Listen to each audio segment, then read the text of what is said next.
Hi, and welcome back to Chapter 1, Objective 7. And what we're going to look at in this particular objective is to talk a little bit about markets. And a market is defined as buyers who are willing and able to buy, sellers who are willing and able to supply coming together. We like to think of markets as being efficient if those that value it most highly are able to purchase it, and those that can supply it at the least costs are able to do so. So let's go ahead and get to it. I'm going to share my screen with you.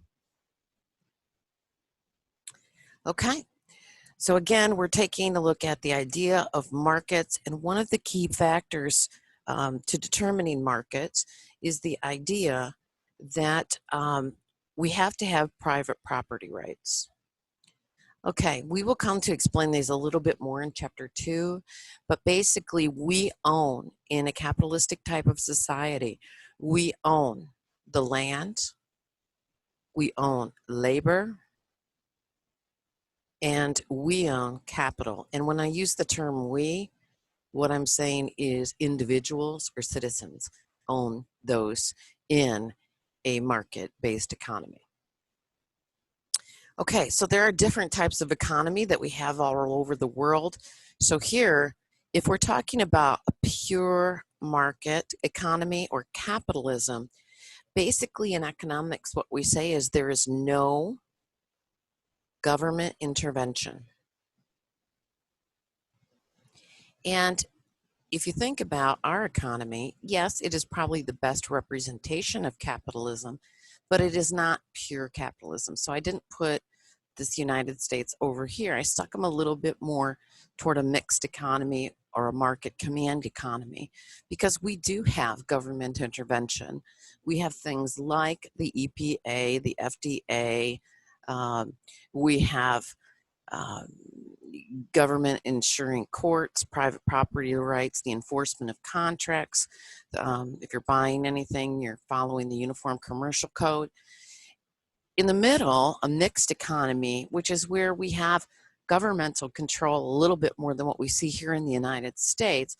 And I think I chose Denmark. I can't really remember what flag this is. But when we look at that, here we have a little bit more governmental control. So if I start on the side of pure capitalism, I would say that the control of the government is based on the people. So the people have most of the control if we're talking about this side of this continuum. As we talk about communism and pure command economies, we're going to say that the government has total control. And in the middle, we have a little bit of both. Communism is where we have pure command economies, and this is where the government, again, owns the factors of production of land, labor, and capital, and it is 100% government. And I put in North Korea here as a good example. So take a minute and think about going through the coronavirus. Why was it easier in some countries to shut down their economy and not allow things to happen, whereas others could shut it down for a time, but then that urge to reopen becomes really vital. And so the amount of time that you can shut down an economy is a lot less, because the rights, the powers vested in the people in these capitalistic types of economies. If you'd like to learn more about these different economic systems, you can go ahead and click on that bottom link, and that'll take you to some additional information. We like to say as economists that markets are the best ways to organize economic activity, because in communist countries, they answer, we call these things the big 5 economic questions, even though your author only uses 3. But basically, the government doesn't decide what goods and services are going to be produced. We do, as the citizens. We decide through demand and supply how much. And again, who produces them and who consumes them. We in our economy make those decisions. In a command economy, then it's communistic countries. Now, in terms of the market economy, for microeconomics, you're going to study a lot about the idea of efficiency of markets. And efficiency of markets, according to Adam Smith, who is the father of economic theory, says that Those that value this product most highly, according to their willingness to pay, should get it. So they make up the demand. Okay? So here we have a demand curve. These individuals up here that represent the demand curve, perhaps there are a bunch of people standing in line. Person one has a very high willingness to pay for this product, whereas the person at the end of the line down here has a very low willingness to pay. We then match that up in a market economy with suppliers. So this is a supply curve. And again, there are a bunch of suppliers in the market. Those suppliers that can supply this market most efficiently, we believe should do so. And we use cost as a term of efficiency. So the people with the least cost, the suppliers with the least costs, are down here toward the y-axis. This is our x. And the suppliers that can't supply this at a given rate would be up here because they are more costly to supply this. So we talk a lot about, in economics, the idea of a market being in equilibrium. The equilibrium, this will be the price in equilibrium because those that value it most highly are able to get it. Likewise, those suppliers that can supply this market most efficiently are able to do so. And this is the quantity that will be sold and purchased in this market. Now, one of the interesting parts about this, although we are a market economy, we cannot buy things on a market. Things like organs. Okay, you can't buy a lung on eBay. You can't buy people. Okay, and I'm not advocating for any of these. I'm just saying we don't have a pure market economy when we talk about that. Okay, so in market economies, they're successful and they do promote overall, and that's a really key important word, overall economic well-being if the market is efficient. But there are times that the government interjects in the market. And a good example of that would be agriculture. So here's the demand for corn, perhaps. Here's the supply of corn, and the government will come in the US and set a price floor, meaning that the price cannot go below that. So this is government intervention. As economists, we like the market to work on its own. And so I don't want to say we would be against this, but it would be subject to debate among economists.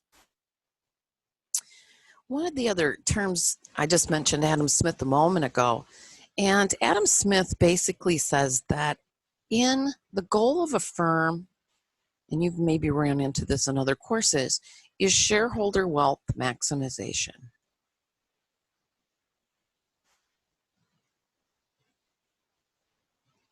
Okay, so what does that mean?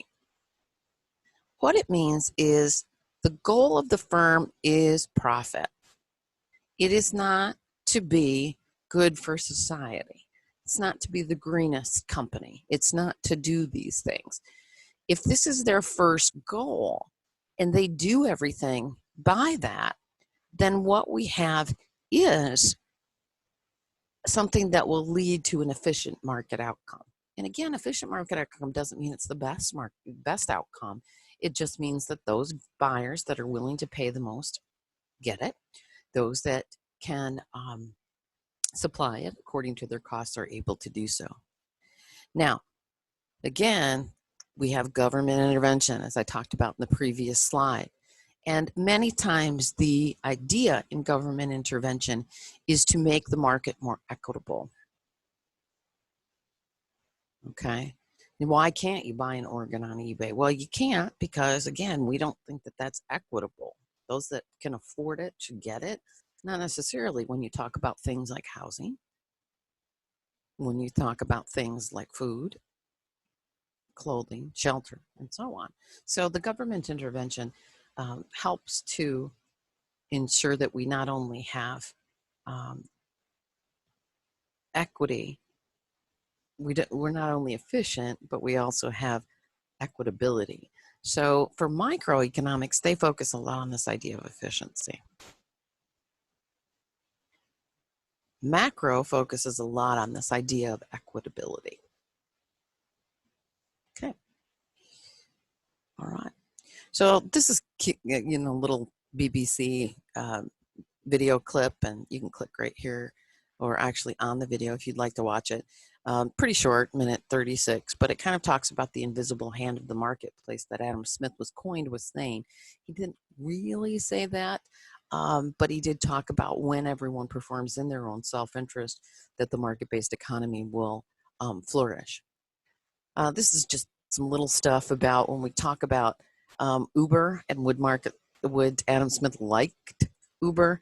And the answer is probably yes when we look at this. So not everybody's fond of it. Economists like it though, because again, those that value it most highly and are willing to pay for it get it. And so it kind of takes a look at this idea of the market economy.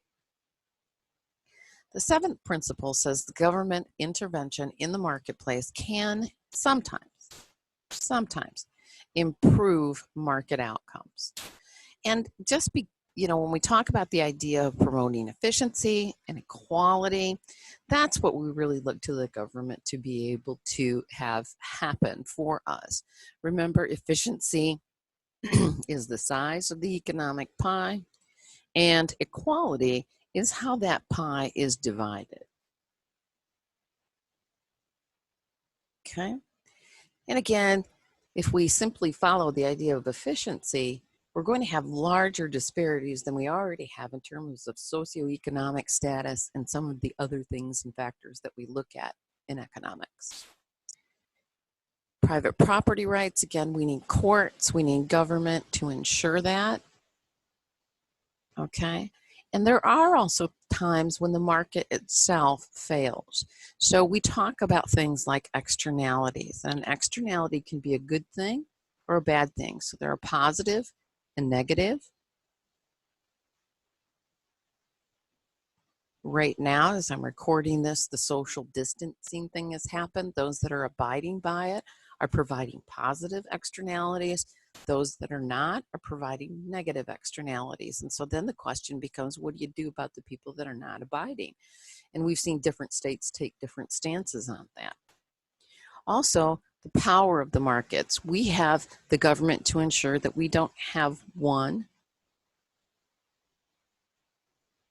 and only one supplier, unless it is a government regulated supplier, for example, electricity, but to ensure that no one company has 100% market power through the Department of Justice. Oops. Okay, so if you're interested in learning a little bit more about market failures, you can go ahead and watch this particular video, 3 minutes, 13 seconds, not too bad. So again, some other externalities, market powers. And again, when we talk about government intervention, I think it's important to say that the aim is right. Okay, the government doesn't step into the markets just to give them something to do. They're always looking to make things better. But what happens is many times the idea of making things better is in practicality, how you go about making those things better is really open for interpretation. And we may say that it's important to bail out this particular producer. But if it's important to bail out the producer, then what we have to do is, okay, and again, the how and the execution seems to be very difficult when we talk about that, and that's really open for debate. Okay, well, that's all of Objective 7 for Chapter 1, and I'll see you back for our last objective, Chapter 8. Thank you.